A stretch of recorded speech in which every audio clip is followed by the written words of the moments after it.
Imagine standing in your own hallway, your head pounding from a migraine, finally breathing a sigh of relief because your premature baby is asleep. Then a man, a guest in your house, starts screaming at you. He demands respect because he's an adult, and in his rage, he wakes up your child. You look at your husband for help, but he doesn't say a word. Instead, he grabs his car keys and drives that man home. Welcome back to the channel. Today we are looking at a heart-wrenching post from r slash am I the asshole by user long jumping sample. Before I share full story with you, please like this video. Let's start. I am a 33-year-old woman, and I've always been told I'm too nice. I'm a people pleaser. I hate making people uncomfortable, so I usually just stay quiet and let things slide. But today, something in me finally snapped. You need to know that I have a naturally loud speaking voice. It's not because I'm aggressive, it's just how I grew up. My mother and grandmother were both hard of hearing, so in my family, if you didn't speak up, nobody heard you. It's just my natural volume. But apparently, for my husband's 54-year-old friend, my voice and my presence is a problem. This friend has always been a nightmare. He's bossy, rude, and constantly tries to alpha me in my own house. Because he's my husband's longtime friend, I've always swallowed my pride. I didn't want to be the difficult wife. But today was different. I had a brutal migraine. If you've ever had one, you know the feeling. Every light feels like a needle and every sound feels like a hammer. I took the day off work just to survive. The friend was over helping us clean, which was kind of him, but his constant bossing around was making my head spin. By the time evening rolled around, I felt a little better. I had just finished the hardest job in the world, getting my kids to sleep. I have a 4-year-old and a 6-month-old. My baby girl was born premature, and she's a very light sleeper. It took me 2 exhausting hours to get her down in her own crib. I had just set up a new star projector mobile on her crib. In the dark house, it looked beautiful. I whispered to my husband, "Hey, do you want to see the stars? It's so peaceful." The friend followed us, but as we got close to the nursery door, he started talking in his normal, loud, booming voice. I panicked. I didn't want 2 hours of work to go down the drain. I turned around, put my finger to my lips, and gave him a soft shush. I wasn't prepared for what happened next. This 54-year-old man turned red. He didn't just get annoyed, he got aggressive. He started yelling at the top of his lungs right there in the hallway outside the baby's room. "You do not shush anyone," he roared. I was shaking.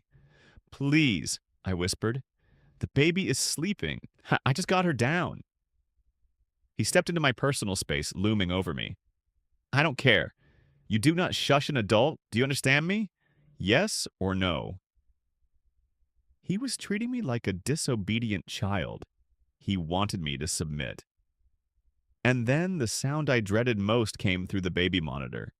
My daughter started screaming. She was terrified. The yelling had woken her up. In that moment, the people pleaser in me died. I looked him dead in the eye and said, "No." I didn't stop there.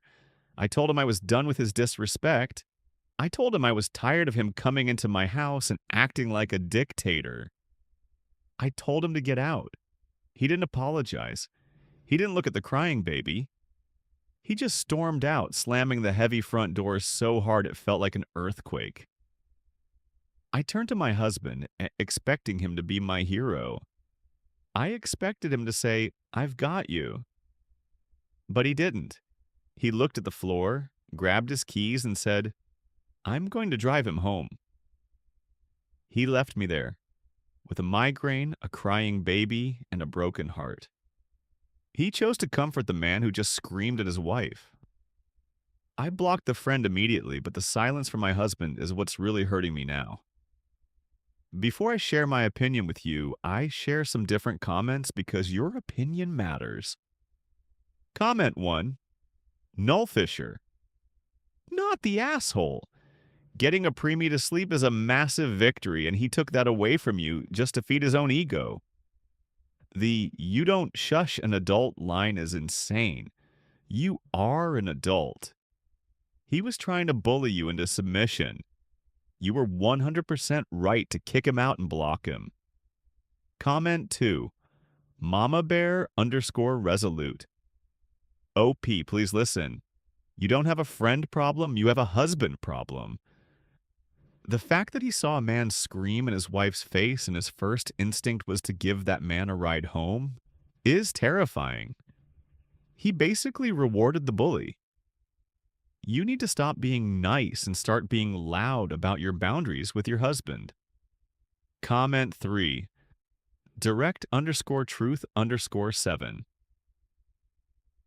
That yes or no question is a classic manipulation tactic used by abusers and bullies. He wanted to break your spirit.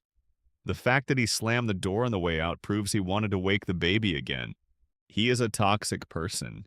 If your husband doesn't apologize and cut him off, you need a lawyer, not a conversation. Let me share my thought after this. Please share your comments. Thanks. This post is a perfect example of how being nice can sometimes be a trap. OP, you called yourself a people pleaser, and for years that allowed this man to treat you like a second-class citizen in your own home. But today you found your voice. The friend's behavior was pure power tripping. A 54-year-old man who gets offended by a shush near a sleeping baby is someone who has zero emotional maturity. He wasn't looking for respect, he was looking for control. But let's talk about the husband. This is the part that breaks my heart for the OP. When you marry someone, you agree to be their partner, their protector, and their teammate. By driving that man home, the husband sent a clear message. My friend's comfort matters more than my wife's dignity. He didn't want to deal with the awkwardness of a fight, so he let his wife take the blow instead. Silence is a choice. And in that hallway, the husband's silence was a betrayal. OP, don't let him sweep this under the rug. You did the right thing. You protected your children, and you finally protected yourself. Blocking that friend was the first step toward reclaiming your home. The next step is a very long, very honest conversation with the man who was supposed to have your back. Thanks for watching. If you are watching here, please subscribe